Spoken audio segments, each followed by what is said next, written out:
munculnya Paula sendiri dari kemarin ke KY sampai hari ini ke Eva sampai akhirnya Paula muncul di podcast itu seperti apa Bang? Mungkin merasa terzolimi kah atau mungkin pembelaan dari seorang Paula gitu?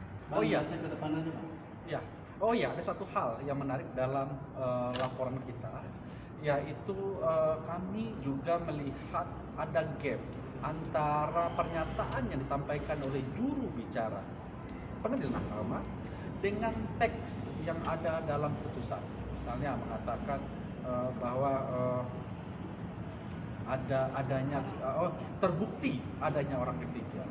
Kata-kata terbukti ada orang ketiga itu menginisiasi publik, sehingga seakan-akan ada perselingkuhan tanda kutip, ada hubungan intim dan lain-lain. Dan ini tidak ada, kalau kita cek dalam putusan itu tidak ada. Dan ini sangat merugikan. Itulah yang membuat Bu Paula kemarin secara reaktif pergi ke KY, dan nanti akan kita lengkapi dalam selanjutnya, bahwa ada ketidakseimbangan antara teks dan apa yang disampaikan.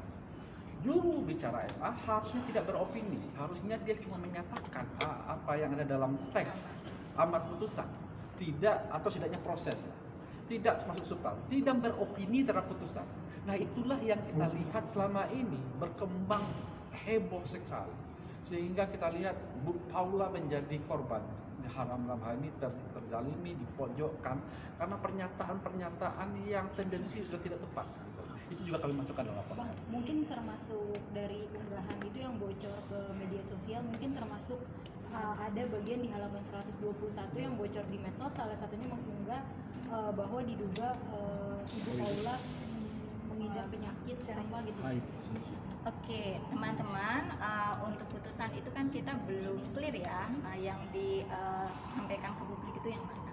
Sehingga terkait hal itu mungkin kita menunggu dulu hasil penelusuran dari bawah sebagaimana dan apakah betul putusan itu otentik ya, sama dengan yang dihasilkan oleh pengadilan agama. Kemudian terkait dengan penyampaian bahwa diduga memiliki penyakit yang serius, itulah yang dimaksud tadi oleh Bang Erwin, bahwa di dalam Undang-Undang Perlindungan Data Pribadi ada hal-hal yang tidak boleh disampaikan karena itu hak privasi seseorang, siapapun itu. Ya, kalau di sini kan dikontekskan dengan Ibu Paula, tapi siapapun, status kesehatan itu hanya orang bersangkutan yang berhak menyampaikan. Kita pun tidak boleh menyampaikan. Itu yang mungkin menjadi catatan buat kita semua, bahwa di dalam pemberitaan itu ada hak privasi, ada hak yang lain yang harus dilindungi. Itu, dan mungkin menambahkan tadi, apakah kehadiran di podcast itu sebagai bentuk pembelaan? Mungkin mengacu sekali lagi apa yang disampaikan Ibu Paula.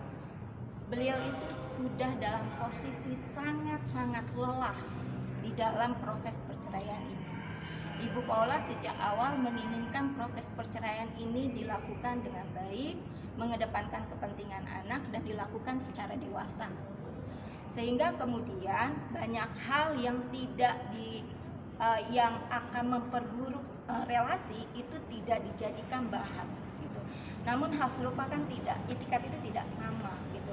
Sehingga kalau misalnya Bu Paula menyampaikan, saya sudah sangat lelah, saya tidak tahu lagi bagaimana harus membela diri, maka hal ini juga yang harus kita lihat, sosok perempuan yang memperjuangkan anaknya, memperjuangkan kemandiriannya, dia terus dihantam dengan berbagai isu, sehingga bisa dipahami kalau misalkan dia sangat lelah dalam hal ini, tidak hanya konteks fisik ya, tapi psikis, emosional, dan juga tadi konteks finansial.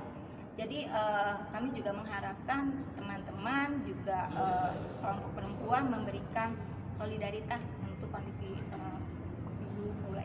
Kan ini banyak kejanggalan juga dalam putusan ya. Akankah dari pihak Paula sendiri nantinya banding atas putusan dari pengadilan agama itu sendiri? Karena kan Paula juga udah ngomong di podcast akan banding karena ini tidak sesuai dengan faktanya gitu. Kami masih mendiskusikan terkait hal itu. Tapi yang utama dalam konteks tersebarnya dokumen, kami tim sedang mempelajari dugaan pelanggaran Undang-Undang PDP dan Undang-Undang ITE, dan setelah mempelajarinya tentu kami akan menentukan mungkin akan melaporkan akun yang menyebarkan yang tadi itu, Bu.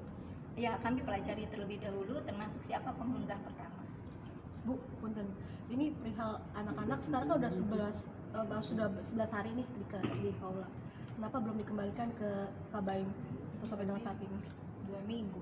Iya, udah mulai. 14 hari. Iya, mungkin kan kita juga lihat juga kondisinya